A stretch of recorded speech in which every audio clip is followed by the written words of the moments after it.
Welcome back, H-Town. Welcome back. Your boy has been MIA for a host of reasons, but your boy is back, recharged, and ready to go. And on today's show, we will discuss legal tampering period begins on Monday. Should the Texans be in on the big deals, or should they go for the cap-friendly deals? Also, Shaq Mason released.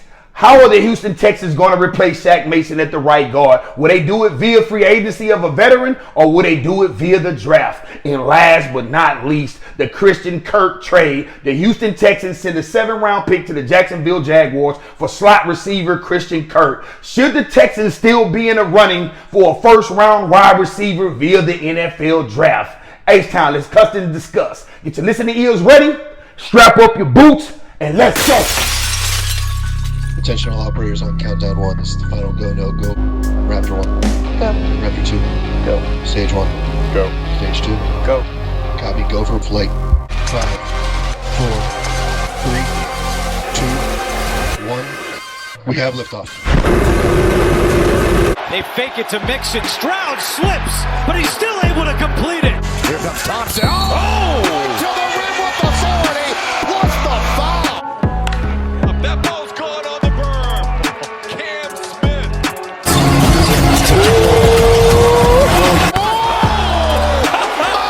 Jalen Green. On the field, Nico Collins is there. He goes up, and he's got it.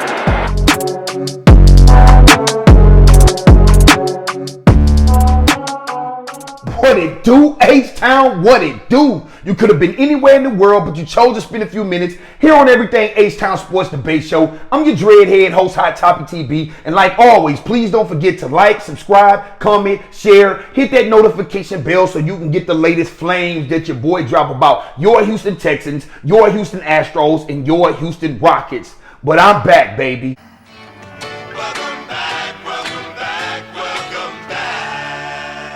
I'm sorry for the hiatus. Your boy has been MIA and I know it.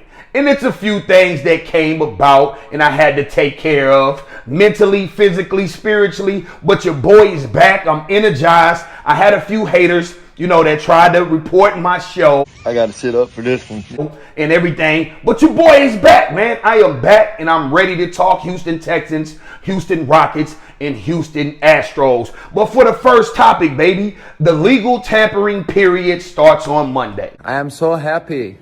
I am pumped. I am pumped about to see what the Houston Texans have in store for us. Last year, they did very, very well via the free agency. A lot of those guys end up being contributors to this team. I like what they brought in from what they got from Daniil Hunter, I like what they got from a lot of guys that they brought in, even the rookies. I like what they got from the safety position, the cornerback position, Kamari Lassiter, Kalen Bullock. Even what they did with a lot of those other guys that were already here, I loved what DeMeco Ryans did, especially via the defense. The offense struggled. C.J. Stroud regressed a little bit, but C.J. Stroud overall still had a decent season with the offensive line being one of the worst in the NFL. And I don't think they're worse as far as talent, but the scheme and whatever Bobby Sloyd had those guys doing did not fit whatever those guys could do. So I guess we was trying to put a square peg in a round hole, and a lot of news has been coming out about Bobby Sloyd.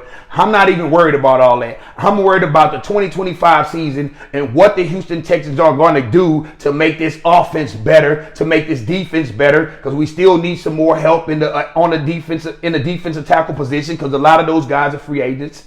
We also need help at the wide receiver position. We definitely need help because Tank Dell won't be back and probably till the year after. We traded for Christian Kirk. He's going to probably fulfill that slot position, but we still need a boundary receiver to go along with Nico Collins. We need somebody that can be a dog, and I think we should go get that guy via the draft, but that's just me. And also, this free agency period, is there anybody that you think the Houston Texans should go after? Should it be a big free agent? Should they make a trade? But my humble opinion, and this is my humble opinion, everybody has their own opinions, but I believe the Houston Texans should go with some cap-friendly guys, some veteran offensive linemen. I mean some veteran interior offensive linemen. He needs your help. I don't really have a specific guy because a lot of these guys are older guys, but I believe if they come in the right system and get the right coaching and they have a system that actually fits the players, then those guys will be okay. But I do like what's his name? What's my guy name? I like Ryan Kelly. I like Ryan Kelly that's coming from the coach. I know he's not a world beater, but he's only 31 years old. His Pro Football Focus pass pro grade was a 71.9. His run grade was a 64. Jared Patterson was at a 69.9 pass pro, and his run block was at a 54.4. So Kelly was a lot better than Jared Patterson via the run blocking. So that guy could be a pretty good upgrade. Plus, he's a veteran. Plus, he can communicate with the line. He's run block for a great running back over there at the Indianapolis Colts. So the guy can come in here and help fill a hole at the center position. He can compete. However you want to do it, if Jared Patterson beats him out, well. But I think Kelly would come in here and give a veteran presence. He's good. He's a decent pass pro. He's going to keep C.J. Stroud upright, and he's a decent run blocker. It can be better, but look, who knows? This guy is only 31 years old. He still have a lot of gas left in the tank.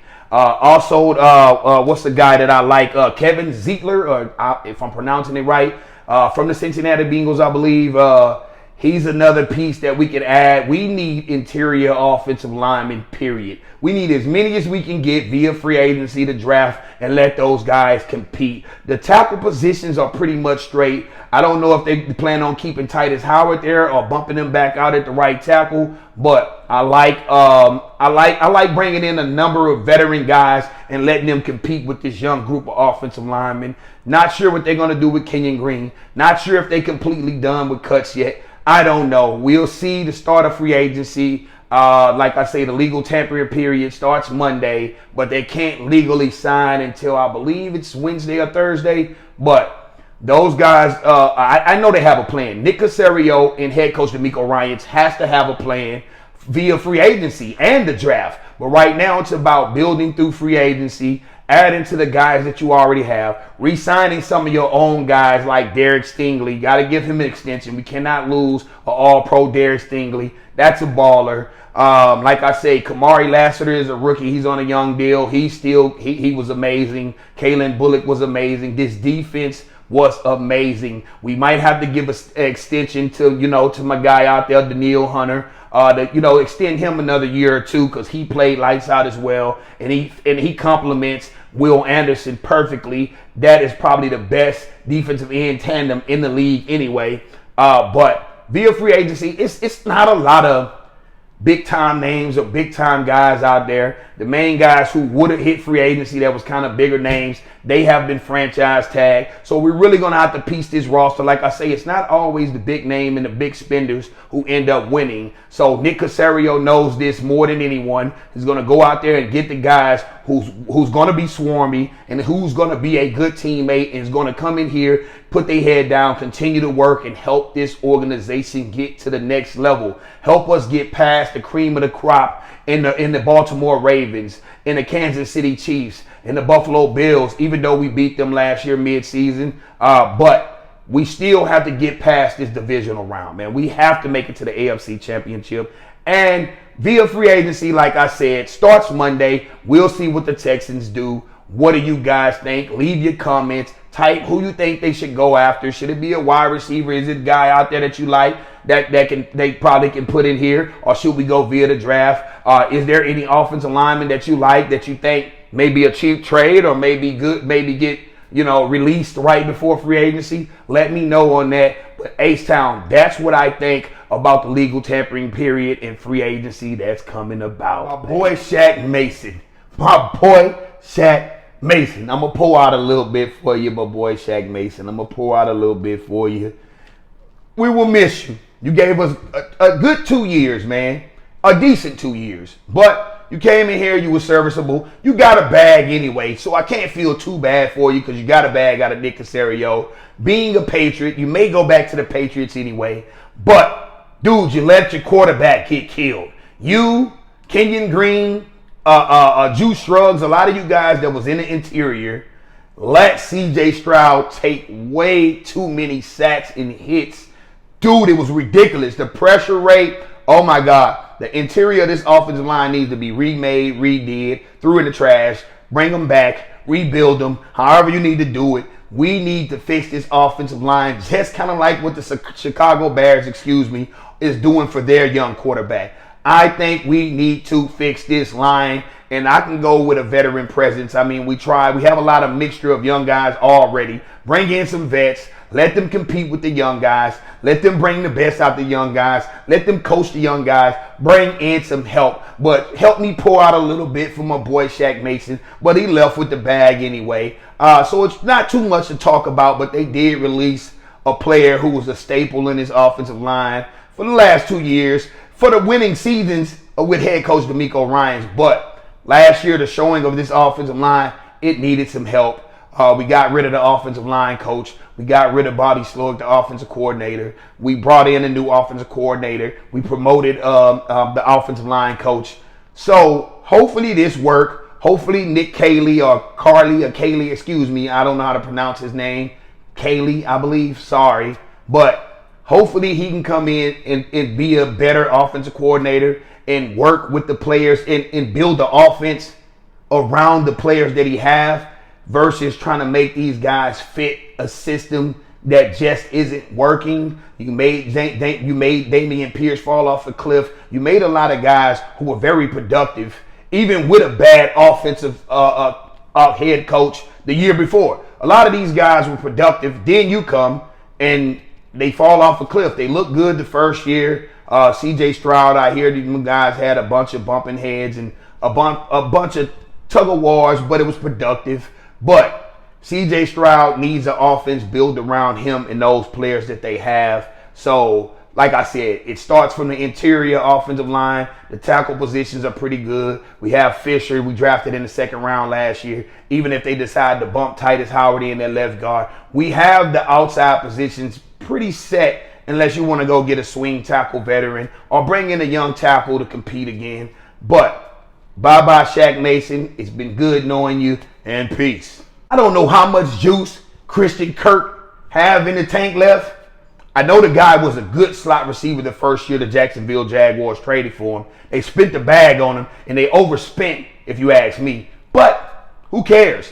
Nick Caserio just tossing around 6 and 7 round picks like they're crumbs anyway, like they're pennies. So, I mean, last year, he did the same thing to get Joe Mixon, and look how productive Joe Mixon was. Look how much gas in the tank Joe Mixon had left, and he was rejuvenated when he came here. So maybe Christian Kirk can, have a similar experience here with the Houston Texans and kind of piggyback off of what Joe Mixon did. So hopefully Christian Kirk can come here, be a valuable slot receiver for us, help us run these routes and get open guys in the middle.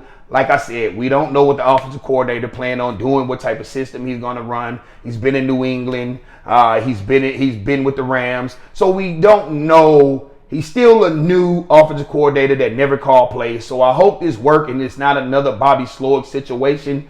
But let's get the right guys for him. Let's get these guys. Obviously, they believe Christian Kirk can help us massively because John Mechie, they probably thought as well as I did that he probably could have took over a slot role because Tank Dell is really a boundary receiver. He's small, but he's an outside receiver. And they probably thought it was going to be some combination of Nico Collins, Tank Dell on the outside, and John Mechie on the inside with a little Xavier Hutch here and there, on the gadget plays. But it didn't pan out like that.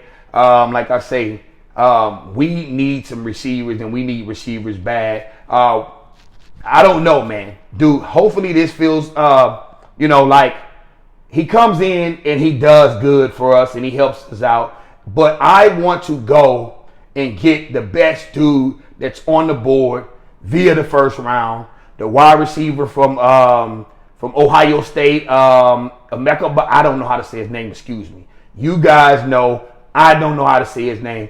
I don't want to screw it up. But hopefully we can go get that guy or some guy similar to him that can come in and bring some juice. He can bring some juice and be a boundary receiver to help Nico Collins, man. Nico Collins needs some help because all they have to do is cue in on Nico Collins, even though he's still balled out. We need a lot of help at the wide receiver position. Maybe even in the second or third round, go get us another tight end pass catching weapon if somebody's available that the Houston Texans like, because Dalton Schultz, maybe he work in a Nick Caley offense. I don't know. Last year he kind of fell off a cliff and didn't seem motivated at all to block or do anything, catch anything. He was scared. He heard footsteps. I don't know. Dalton Schultz, maybe that's why the Cowboys decided to let him go, and we pay him $12 million a season. But hopefully he can come around and do a little bit better there at the tight end position. But I think we still should go get a guy via the draft as well. Plus, I like the guy Cade Stover that we got last year, but he's going to be maybe more of a combo, can be a fullback type of guy, do some things like that. But I like Cade Stover as well. But we need to go get another guy just in case we decide to let your boy Dalton Schultz go after this season if he can't prove to be worth the money that we gave him. But as far as this show, man, I appreciate you guys. I'm sorry for being MIA. Just pass this around, man. Share this for your boy. Get your boy back. Like I said, I had a few bump in the roads. A lot of people tried to hate, on your boy. But your boy puts in a lot of work and gives a lot of energy to this show. But I'm your dreadhead host, Hot Topic TB. It's been real and peace. I just stand on business. So, if it's smoke in the air, I'm going to blow it.